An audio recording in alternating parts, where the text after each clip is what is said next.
Jy kan jou Bybel oopmaak op 2 Konings 4. So ons het in die hemelvaartdiens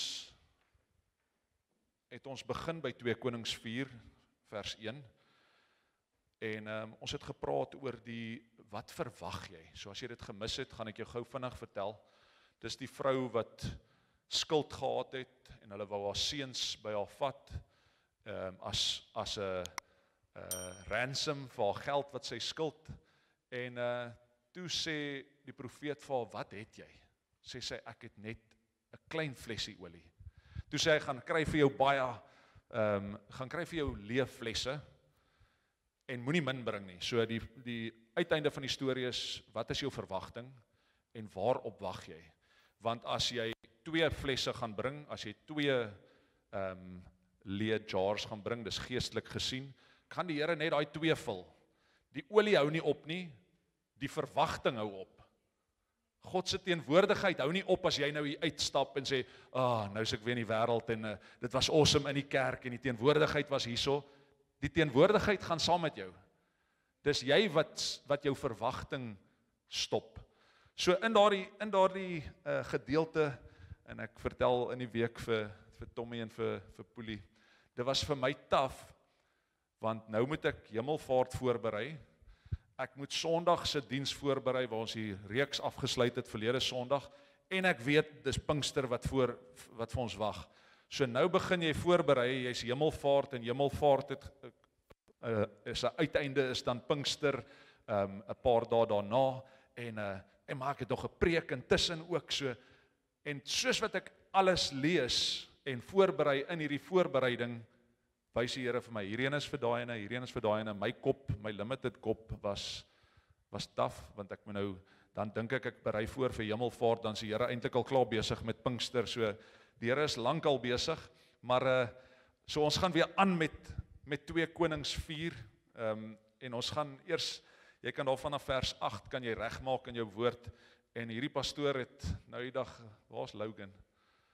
Logan bring altyd sy Bybel saam, en Corine het hom eendag hier gesien, ek het hom hier gesien, sy vertel my, sy sê, die arme ou blaai so rond, hy wil net saam met die pastoor kan preek, en hy wil saam in die woord, maar daai dag preek ek toe, in die begin, en in die einde, en in die middel, en dan gaan ek weer terug vorentoe, en nou Logan kan nie voorbly nie, hy blaai net saam, en hy, pastoor, ek kan nie voorbly nie, so Logan, vir jou, gaan ek in 2 Konings 4, vanaf vers 8 preek, so jy kan weet, ek gaan tot aan die einde, so ons gaan daar bly vandag.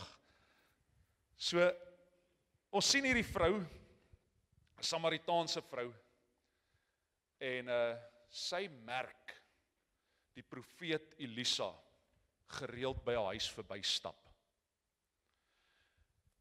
Hy kom nie by haar huis in nie, hy stap net verby. En sy gaan na haar man toe, en sy sê vir haar man, hierdie profeet kom gereeld hier verby, hierdie godsman, kom gereeld hier verby, ons moet vir hom 'n bovertrek bou, 'n slaapkamer, waar hy net kan rus op sy journey elke keer terug, want dan gaan hy hierdie kant toe, en dan kom hy weer verby, dat hy net 'n plek het om te kom rus.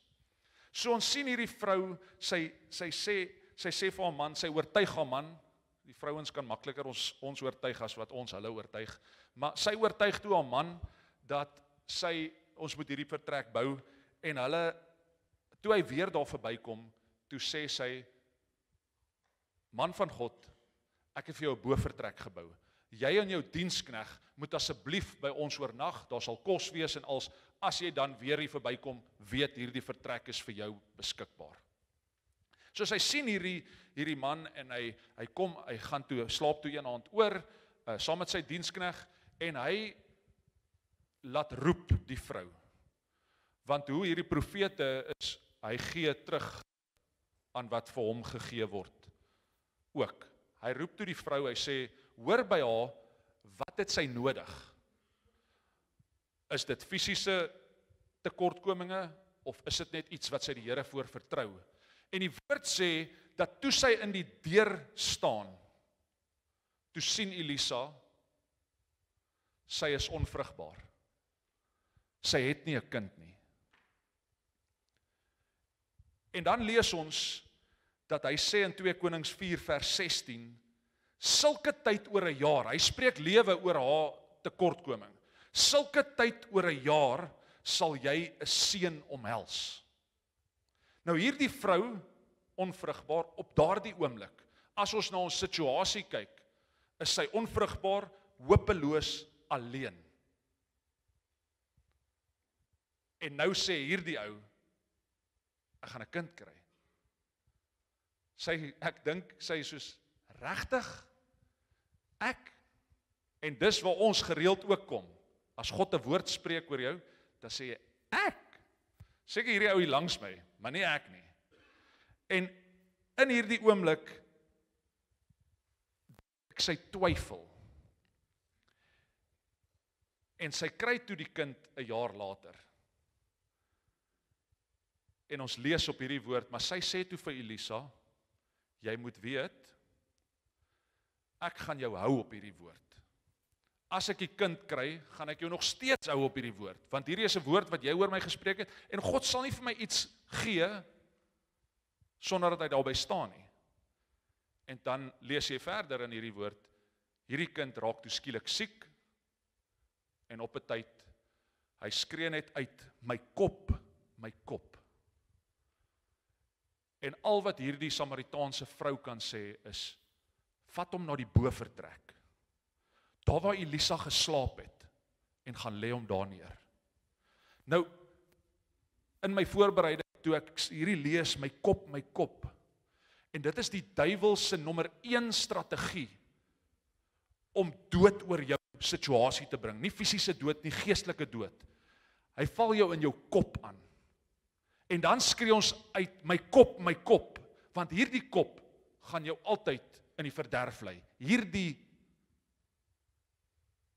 brein gaan jou in die verderf lei, gaan jou op die fisiese, want dis waar jy jou aanval, en dis waar jy jou beheer kry van jou, in jou kop, my kop. En dan kom haar dood oor hierdie vrou. En dan lees ons iets wat ek wil vir jou gee, daar is krag, asseblief moenie my verkeerd verstaan vanoggend, ek hou daarvan as gelowiges by mekaar saam staan en saam bid oor iets. Maar daar kom 'n tyd, wanneer jy alleen moet kom. Al voel jy wil vir hierdie ou langs jou nou vertel, wat ek die Here voor vertrou, of wat is fout in my lewe. Daar kom 'n tyd, en jy sien hierdie vrou, gaan en haar man sê vir haar, sy wil toe gaan, sy sê toe, saal hierdie eselin op, en ons gaan na die godsman toe. Maar dan sien jy, en haar man sê, waarom gaan jy vandag na hom toe? In vers 23, dit is geen nuwe maan of Sabbat nie, en sy antwoord, wees maar gerus. Hy neem nie notisie van hoe ernstig dit is met haar seun nie. Sy kan gaan en sy kan sê, ons seun is dood en ek is ernstig op soek na hierdie man. Maar sy sê vir hom, wees jy gerus. Sy vertel hom niks nie. Nou ons sien dit gereeld in die woord, dat iemand vir iemand sê, of hy sê nie eers nie, Abraham, toe hy vir sy vrou moet sê om Isak te gaan offer, ek dink as hy vir sy vrou gesê het, ek gaan hom nou gaan offer, dan sou sy gesê, nie my kind nie. So hy het niks gesê nie, so daar kom 'n tyd, wat ons ietsie net moet gaan, want ons vertrou die Here nou. Jy alleen moet by die Here uitkom. So, sy het 'n dringendheid in haar, om by die Here uit te kom. En soms moet ek en jy alleen na die Here toe hardloop. Sy sê, ons moet partykeer vir ander mense ook sê, wees maar gerus. En nou, in die begin van die jaar, toe preek ek oor Smiley. Wie kan Smiley onthou? So moenie fake wees nie, moenie smiley wees nie, maar partykeer kan jy maar sê, wees jy gerus. Smile jy maar. Ek gaan nou alleen saam met die Here wees. Daar moet 'n dringendheid kom vir antwoorde. En dan sien ons in vers 25, sy het dan weggegaan en by die man van God op die berg Karmel gekom. En ons stop hierso by daai berg Karmel. So Elisa is hierdie profeet. Hy bevind homself op daardie oomblik op Berg Karmel. Jo, amper val ek hier van die trap af. En hierdie berg staan bekend as 'n wingerd gewees.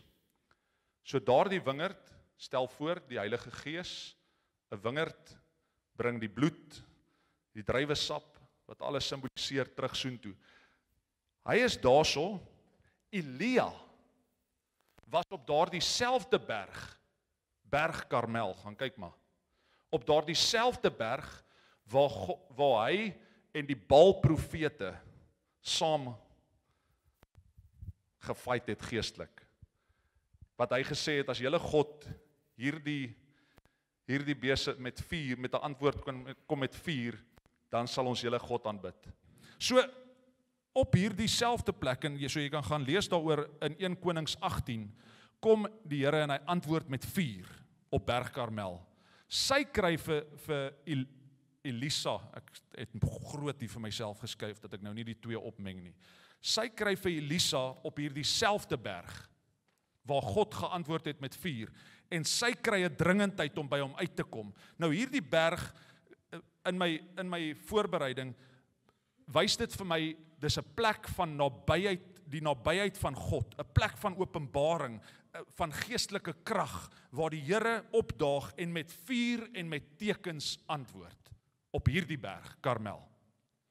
Hierdie vrou het geweet, dat sy Elisa daar sou kry, want dis waar hulle gaan sit, om in God se teenwoordigheid gaan sit op daardie tyd.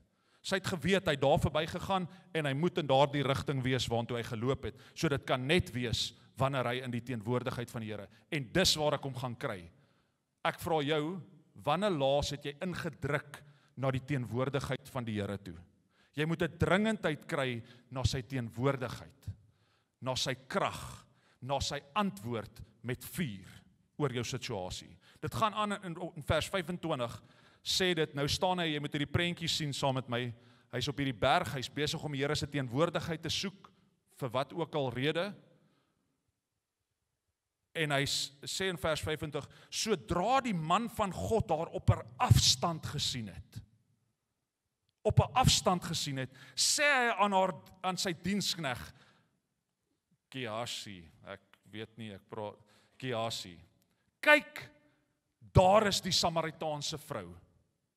Ek wil jou vandag sê, kind van die Here, God sien jou raak, op 'n afstand, want hy soek jou in sy teenwoordigheid, hy soek jou daarbo, op die berg Karmel, vir hierdie storie se doeleindes, hy soek jou daarso, maar hy sien jou, en hy sê, daar is my kind, hy moet net nader kom in my teenwoordigheid in, hy moet daarso wees, waar ek met vuur vir hom gaan antwoord. 2 Konings 4 vers 27 gaan aan, en hy sê, maar toe sy by die man van God op die berg kom, het sy by sy voete geval, en dit gegryp, het sy voete gegryp. Vir my so mooi prentjie, wanneer jy in sy teenwoordigheid kom, moet jy by sy voete neerval, en dit gryp. En dan gaan hierdie skrif aan, sy sê, in vers 30, maar die moeder van die seun sê, so waar as wat die Here leef, en u siel leef, ek sal u nie verlaat nie. En hy het opgestaan, en agter haar aangeloop. God is daarso, gryp sy voete aan, maar partykeer gryp ons sy voete aan, wag vir so 'n oomblikie, en dan staan ons op, okay, ons is nou klaar. Partykeer moet ons vir die Here sê, Here, ek gaan u aangryp, en ek gaan u nie los, totdat my situasie verander nie, totdat daar lewe in my familie kom nie, totdat daar genesing oor my liggaam kom nie. Gryp sy voete aan, en sê vir hom, moet nie los nie. Ek gaan nie los nou nie, want daar moet 'n dringendheid in jou kom, wanneer jy alleen is, in God se teenwoordigheid. Ons moet dringend raak, en op God se woord staan, sy belofte staan, sodat ons kan ook sê, ek gaan u nie verlaat nie. Vers 34, en hy stuur toe eers, wil net dit sê, hy stuur toe sy dienskneg, met sy staf vooruit. Hy sê, gaan na die seun toe, en raak hom met my staf aan. En ek is seker, soms sal die staf die job gedoen het. Maar hierdie ma het 'n dringendheid in haar gehad. Dis hierdie teenwoordigheid, hierdie godsman, hierdie Here wat ek aangryp met als in my, wat by hom moet uitkom. Nie net 'n staf wat hom aanraak nie. En dan sien jy, so hy het agter haar aangeloop en hy het saam met haar by die huis aangekom. In vers 34 sien ons hierdie prentjie, waar hy by hierdie kind kom en hy sien hierdie kind is reeds dood. Jou situasie is dalk reeds dood. Dalk reeds, het die dokters gesê, is verby. Daarna klim hy op en gaan lê op die kind. En sit sy mond op diese mond. En sy oë op diese oë. En sy hande op diese hande. En hy buig oor hom neer en die vlees van die kind het warm geword. Wanneer ons in God se teenwoordigheid, sy nabyheid, in sy aangesig, die woord sê van aangesig tot aangesig kom. Wanneer ons by God kom, wanneer ons sy asemhaling kan voel, sy hartklop kan hoor, dan verander situasies, dan word jou liggaam warm. Die teenwoordigheid van God, die woord sê, nader tot my en ek sal tot jou nader. Ek kan net dink dat hierdie profeet het sy asem in hom ingeblaas, nie sy asem nie, God se asem in hom ingeblaas. Soos wat ons lees in Genesis met Adam, toe God asem in sy nostrils, in sy neus inblaas, dink ek nie God was hier van hom af nie, as ek nou vir Corine op afstand vat. Dit was in sy aangesig. So ons moet so naby kom, soos wat Elisa, sien ek het nou nie hier geskryf, Elisa, soos Elisa aan die seun was, sodat ons liggame weer kan warm word, as ons in die teenwoordigheid van God kom. Dan sien ons hierdie als speel af in die bovertrek.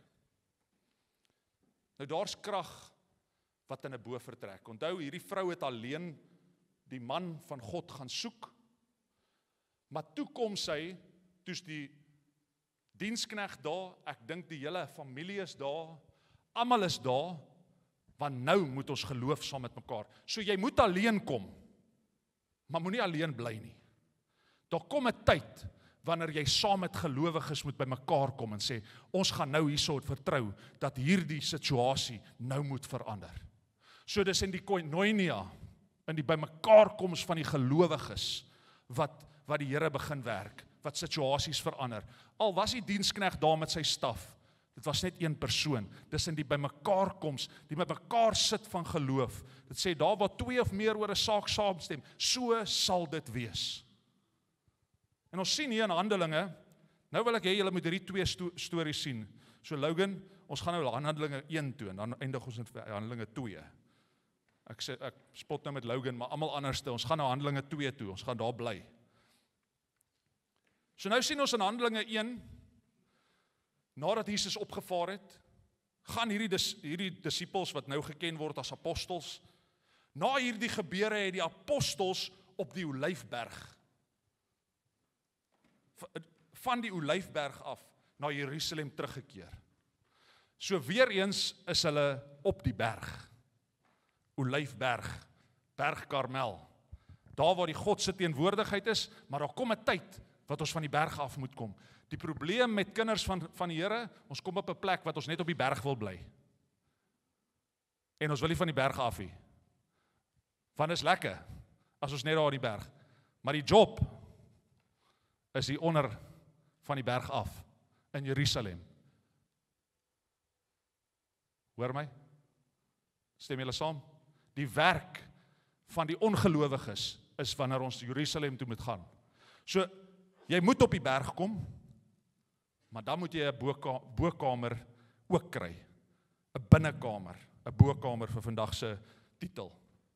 Handelinge 1 vers 13 in die Bybel vir almal, sê dit, toe hulle in Jerusalem kom, so hulle is van die berg af in Jerusalem, het hulle na die huis se bokamer gegaan, waar hulle gebly het. Hulle het daar gewag vir God se teenwoordigheid. 120 mense in die bovertrek.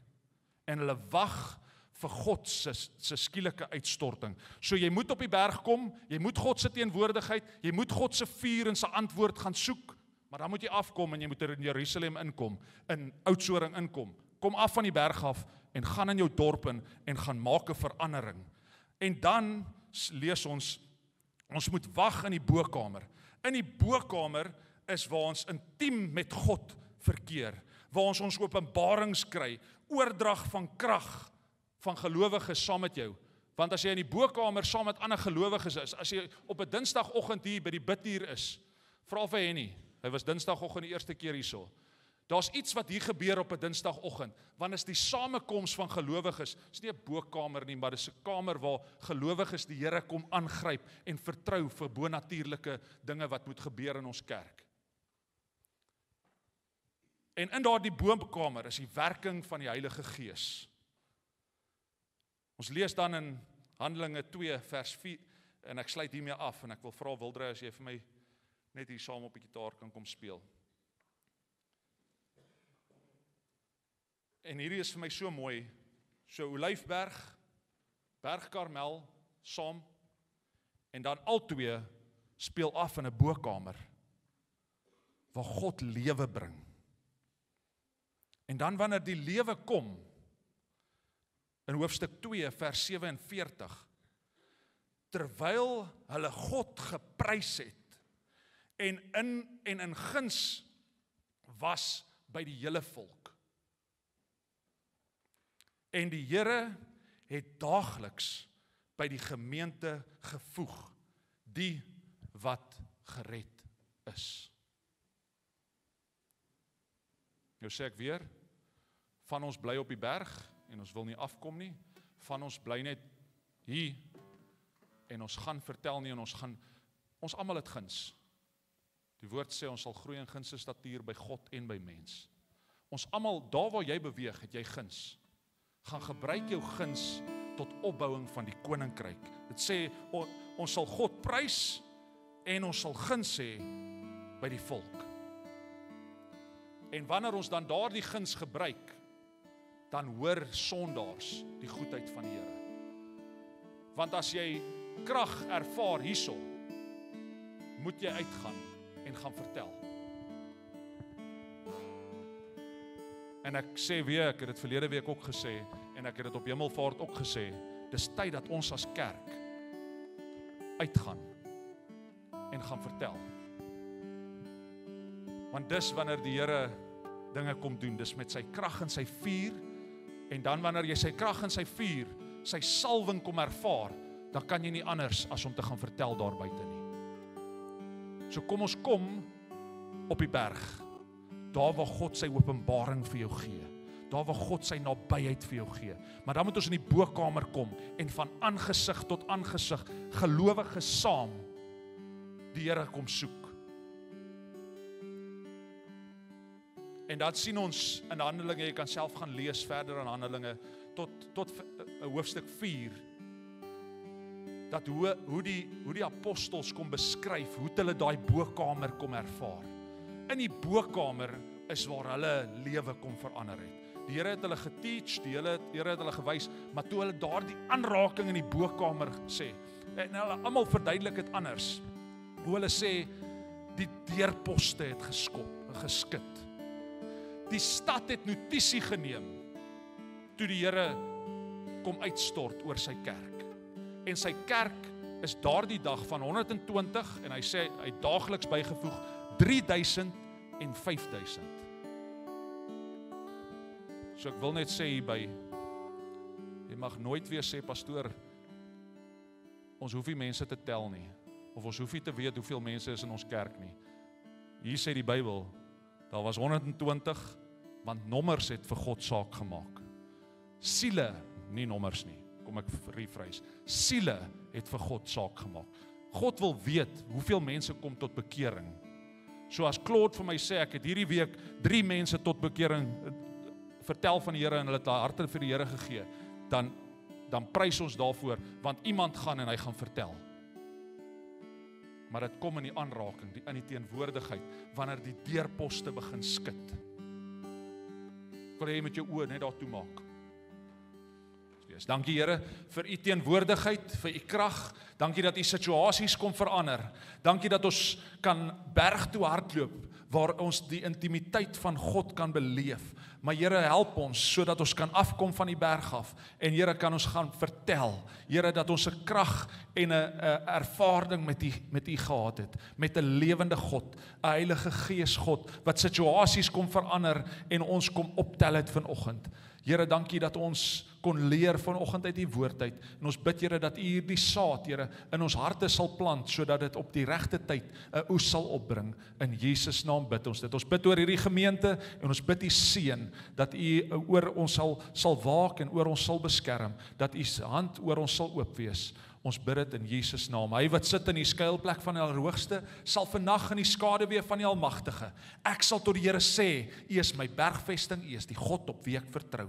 Dit is hy wat jou sal red uit die net van die voëlvanger, van die verderflike pes. Hy sal jou dek met sy vlerke en onder sy vleuels sal jy skuil. Sy trou is 'n skild en 'n pantser. Jy hoef nie te vrees vir die skrik van die nag, die pyl wat bedags vlieg, die pes wat in die donker wandel, of die siekte wat op die middag verwoes nie. Al val daar 1000 aan jou sy, of 10.000 aan jou regterhand, na jou toe sal dit nie aankom nie. Net met jou oë sal jy dan skou en die vergelding van die goddelose sien. Want u, Here, is my toevlug. Die Allerhoogste het jou beskutting gemaak. Geen onheil sal jou tref en geen plaag sal naby jou tent kom nie. Hy sal sy engele aangaande jou bevel gee om dit te bewaar op al jou weë, sodat jy jou voet teen geknip stamp nie. Op die leeu en die adder sal jy trap, op die jong leeu en die slang sal jy vertrap, omdat hy my liefhet, sê God. Daarom sal ek hom red.